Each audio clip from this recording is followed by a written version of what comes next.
Oh my God.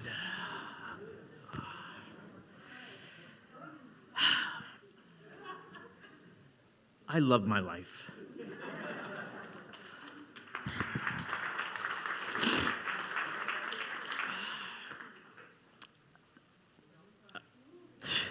Sorry, been there, done that.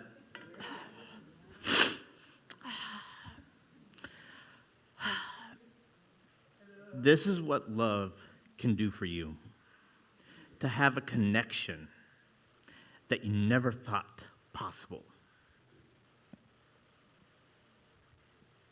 I've been thinking of that song in my talk for the past 2 months, coming up with that choreography, and it's wonderful to see the support, the professionalism of the band that we have here, this whole entire ensemble, everyone being so supportive. I thank you very much for allowing me to have that dream. And so, if you noticed, both songs were about, or at least from my context, both songs are you singing to yourself. I don't know if anyone in the audience, any of you kind of got that, but that's the context of where I was coming from for both of these songs. Hello from the outside. Tried to call you, but you weren't there. So, my talk title is Let There Be Light. Woo! How many times have we been in the dark? And not a darkness of the room that I'm in, but a darkness of the soul. A darkness of, I don't know who I am anymore, or who am I supposed to be?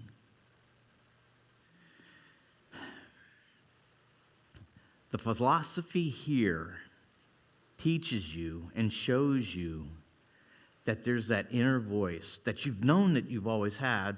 Or how about this, better yet, instead of me talking to you, I'm going to talk about myself and see if you can resonate with what I'm talking about.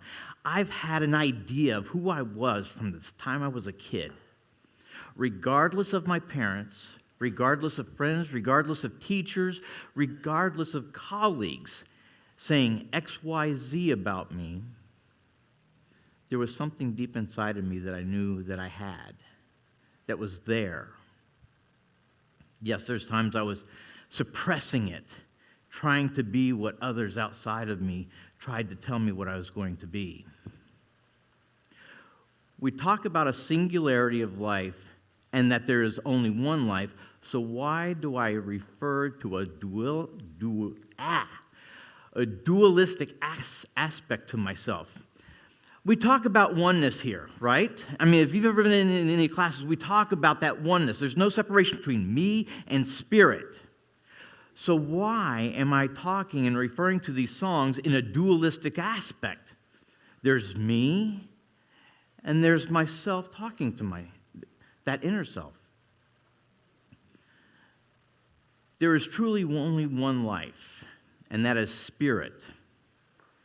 We've come up with a dualistic attitude about ourselves because of what others have said about us. Do you remember when you were a kid? And for some of us, it's a long time ago. For some of us, a little bit sooner. But I'm sure the idea of that kid and what you used to do and how the world was wide open. There were such possibilities. But as we got older, we were told where the fence line was, so to say, about our life. I can do this, but I can't do that. Oh, because you're a guy, you can do this, but you can't do that. Vice versa. I'm a lady, so I can't go here or go there. How's your fence coming along? Have you darkened yourself because you're trying to live as someone else's idea of who you are? That's a great question, isn't it? A dual aspect of myself. Here we're teaching oneness, that there's only one singularity of life, and that's God's life. And we are all an expression of that. So why do I refer to myself as Billy, Bill, or that spiritual self? Maybe it's because I bought into that lie that I have to be something for the outside world, to be able to fit in. Like Dr. Laura was going to have a puzzle piece for you last week to fit into that spot. That was a great idea because you are each an individualized piece of the puzzle of life. But how often do you try to manipulate yourself, mold yourself to what someone else's idea is of you? How authentic is that? These are questions I have about myself. Life is the answer. Life, in all its glory and all its wonder, is the answer. Or is it life is the answer? You notice the first life, lowercase. In this philosophy, when you see that capitalized letter, it is the God aspect, the wonderment of all life as that life, capital L, God's life, your divine birthright. But we bought into the idea that I must live that lowercase life, that relative energy, that energy that's down here. Oh, you don't talk. You can't do that. Don't go there because people will talk about you. They're talking about you already. Why worry about people talking about you because you go there or do this? They're already talking about you, sweetheart. I'm telling you. Don't worry about that. This is Thomas Troward right here. I love this guy. He calls a spade a spade. The law of flotation was not discovered by contemplating the sinking of things, but by contemplating the floating of things which float naturally, and then intelligently asking, why do they do so? Now, you may be looking at that and reading that going, what the heck are you talking about, William? But is that true? How often have I thought I should be XYZ because I'm looking at things that are sinking around me, other people's lives, and I'm trying to compare myself to that life? No. The answer is you already had it from day one. There is your expression of that flotation. You expressing yourself. Not trying to express yourself as someone else's ideal of you. Because let's tell you, there's a lot of people that have opinions about what I should or shouldn't be doing. Good thing I'm deaf. And I don't have my hearing aids in either. Life isn't dualistic. God's life, your life. There is no duality truly. We are. And why is that? Maybe it's because we listen to what others say about us. Just like I said, why are we listening to what others' opinions are about us? Free yourself. Express yourself. However that is. And whatever happens, happens. But you know what? You can rest your head on your pillow at night knowing that you are authentic to the one person that matters, yourself. And that you were true to your divine birthright. None of us are getting out of this alive, so don't think there's any secret to this. The idea is to express and be happy and to be love and to be joy and to be that divine aspiration for others. Not to tell them how to live their lives, but to show them an example. Look at what I've been doing. I'm having a great time. What's your idea of having fun? whether it's hiking, whether it's skydiving, oh, heck no. Or whether it's swimming New Year's Day butt naked up in Alaska. Yeah, exactly. I live in the desert. I'm not doing that one. But you get what I'm saying, right? You're free to be who you want to be. Life isn't dualistic. We are, and why is that? Maybe because we listen to what others are saying about us. We worshiped the golden calf. Now, here we go. It's Palm Sunday, the weekend before Easter. And just to touch on a little bit, I was doing some research, and they were talking about how the story goes that Jesus came into Jerusalem on a donkey. And did you realize the symbolism of a donkey? Because I always thought that was kind of strange. A donkey, why would you be riding that? A donkey represents peace, while a horse represents war. And to have someone come into a town in that aspect shows that harmony with each and every one of us. So when we listen to other people's ideals about you, isn't that a sense the golden calf? You're worshiping or you're listening to someone on a relative plane. You're not listening to that divine aspect that you were born with, that birthright. Also, another thing I noticed just now, calf. Sometimes when you abbreviate California, isn't it CALF? And aren't we the Golden State? Here's something funny. How often have you heard friends, oh, you live in California? I'd love to make it there one day. I need to be an actor or an actress. I got to make it to California to make it. No, you don't. How many country singers come from Nashville? How many bands come from Seattle or wherever they are? They became rock stars. They became famous. They are doing what they love, and it didn't matter where they were. So don't buy into the idea that you have to be something outside of yourself. You need to be authentic and true and listen to yourself, just like those songs. Sometimes it's not a pretty picture. It's not a nice conversation. But I can tell you this, that first conversation you have with yourself, and it's not a nice one, I'll bet you diamonds to donuts, that second conversation is going to be a little bit easier. And each time that you reflect inside of you and allow that divinity that has always been inside of you to grow and to voice itself. And so your relative self, that monkey mind of yourself, starts to listen. It becomes stronger. It becomes more comfortable.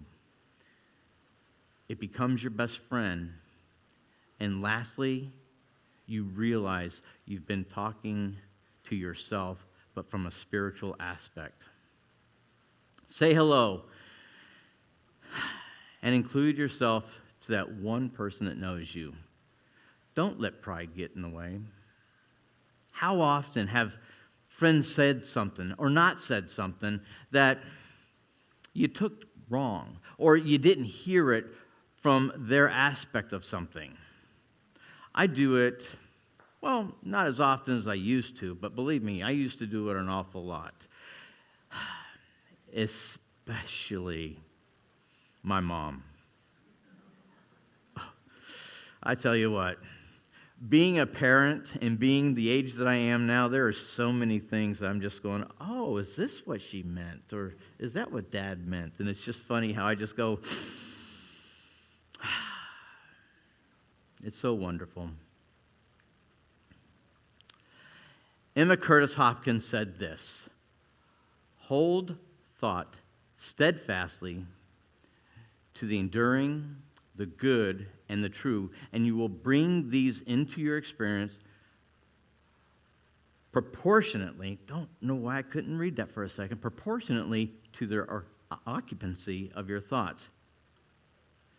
That's a big sentence right there.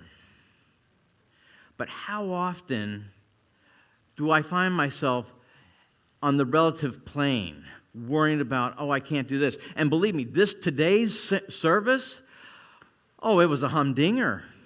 Let me tell you. It sounded like I was from New England there for a minute. Let me tell you. Scott, it's amazing. I had this whole choreography, all the songs. It was all piano. And what are we going to do? And we're trying to call people and see who was available. But talk about divine right order. This is how Spirit works. This is how this philosophy works.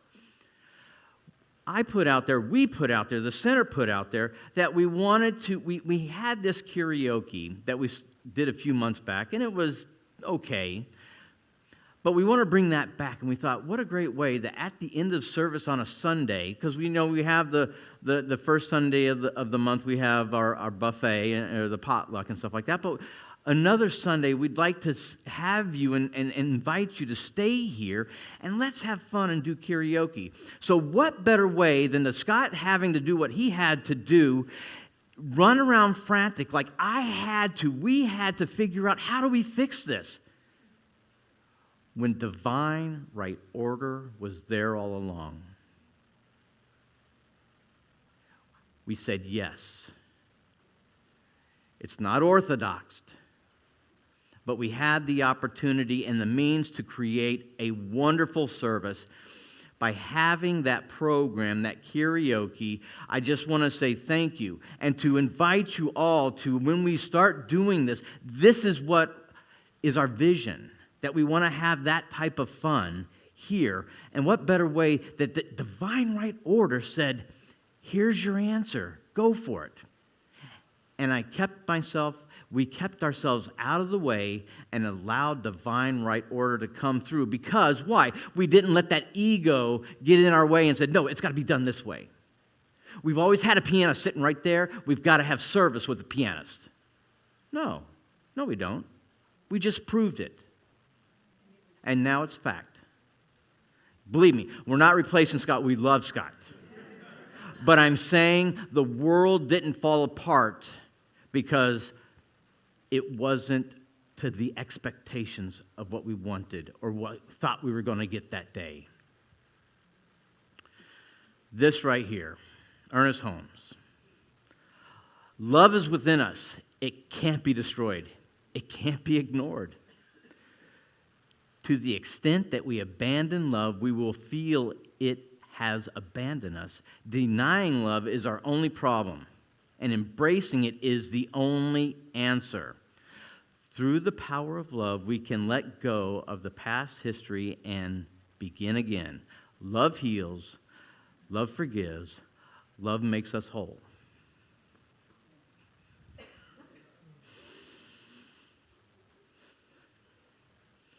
And for those of you who are here for the first time, this may be something new to you that you may not have heard, but this is what we teach here.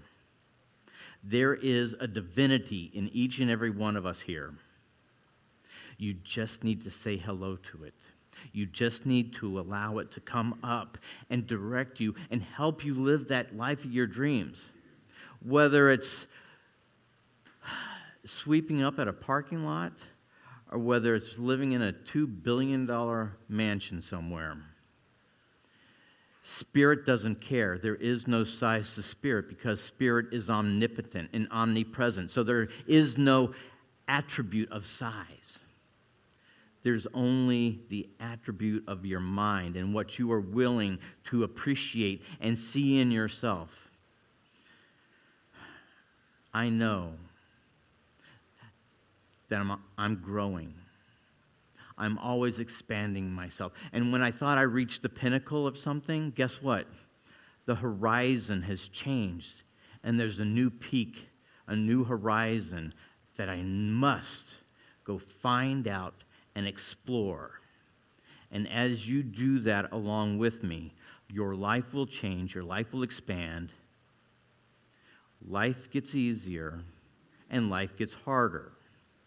It's how you look at what's in front of you that makes the difference. Yes, we could have fallen apart and said, oh, hell is breaking loose and we're done for. And you know what? God would have said, yes. And we would have experienced that. But we had the consciousness to know that we had the answer, that we had the technology. Oh, I feel like I'm Star Trek now all of a sudden. But you see what I'm saying? You have it within you to have the life of whatever that dream is for you. And don't let anybody put their dream upon you. Or better yet, don't let them put their limitations on who and what you are.